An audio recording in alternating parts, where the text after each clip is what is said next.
Je n'arrive plus à me transformer depuis des semaines et des semaines.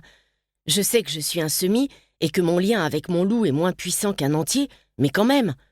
Tous les autres semis du dortoir arrivent à se transformer sans aucun problème. C'est plus long, c'est plus douloureux, mais ils y parviennent. Pourquoi est-ce que ça m'est impossible? J'ai voulu creuser le sujet. J'ai cherché d'autres personnes à qui c'était arrivé. J'ai interrogé des loups pour savoir s'ils avaient entendu parler de cas similaires. Bon, la moitié d'entre eux se sont moqués de moi, bien sûr. Un loup qui ne peut pas se transformer n'est pas un loup, selon eux. Je suis effarée de réaliser tout ce que Férine a traversé pendant que j'étais occupée avec la signature du traité. Je n'ai pas trouvé trace d'une seule personne encore vivante qui ne parviendrait plus à communiquer avec son loup. Mais un type de 3e année a fini par me mettre sur une piste. Il m'a parlé de sa mère. Il dit qu'après l'accouchement, elle n'arrivait plus à prendre sa forme animale et que ça la rongeait. Elle a tout essayé. Elle a tenté de provoquer la transformation, elle a essayé des herbes médicinales, elle a consulté d'autres meutes, mais ça n'a rien donné. Elle est devenue folle et a sauté du haut d'une falaise dans l'espoir que sa louve se manifesterait pour la sauver. Et elle en est morte. Elle n'a pas réussi à survivre à ses blessures, même avec un alpha à ses côtés. Sa louve avait totalement disparu et ne lui offrait même plus ses capacités de régénération. Je porte la main à ma bouche pour étouffer un cri d'horreur en comprenant soudain pourquoi Férine a tenté de se noyer. Ça n'a pas marché pour elle, et tu t'es dit que ça allait marcher pour toi? Avant que tu me traites d'abruti, je te rappelle que ma situation n'est pas identique, d'accord? J'ai encore un lien avec mon loup. Il me prête encore sa force, son odorat et son pouvoir de régénération. Mon lien n'est pas aussi rompu que celui de la mère de ce type de 3e année. Je me suis dit que l'idée n'était pas stupide.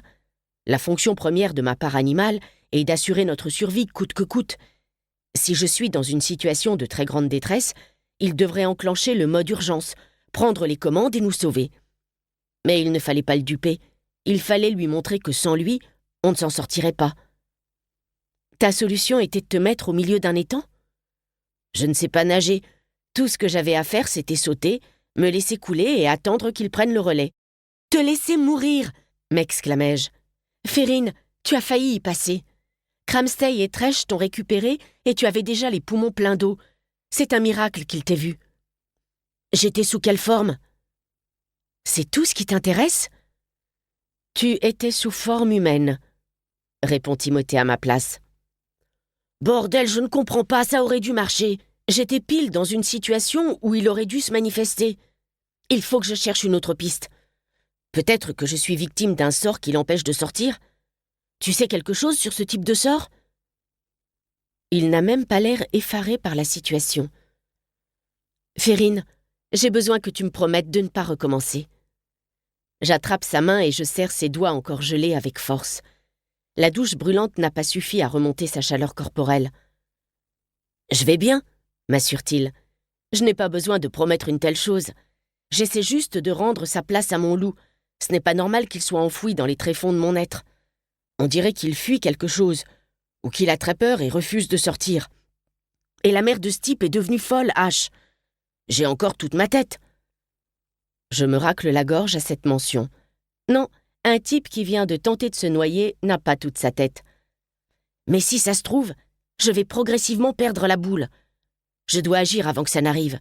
Et puis, qui est-ce que je suis si mon loup n'est pas foutu de se manifester? Mon ami, proposai-je. Tu es mon meilleur ami, Férine. J'ai cru que je t'avais perdu à tout jamais. Il ouvre la bouche et je sens qu'il s'apprête à répliquer une banalité. Mes yeux se remplissent de larmes, ce dont il se rend compte, et il ravale les paroles qui allaient sortir de sa bouche. Il pousse sur ses coudes pour se redresser dans le lit, attrape les draps pour s'assurer que sa nudité ne sera pas exposée. Férine n'en a rien à faire de la pudeur comme la plupart des loups, mais il fait attention à ne pas choquer les autres. « Je suis désolé, H. Je ne voulais pas te faire peur. J'essayais juste de trouver un moyen de communiquer avec mon loup, et j'étais persuadée qu'il allait se manifester et que toute cette histoire se terminerait bien. Mais je suis vivant. Il n'y a pas de problème à l'horizon. » Pas de problème? M'étranglai-je? Tu viens de faire une tentative de suicide, Férine, et tu penses qu'il n'y a pas de problème? Je ne vais plus passer une seconde de mes jours ou de mes nuits sans t'avoir en ligne de mire, de peur que tu récidives. Je ne vais pas récidiver. Pour continuer à écouter ce livre audio gratuitement, cliquez sur le lien dans la description et vous pourrez l'écouter en entier sans frais grâce à l'essai de 30 jours d'Audible.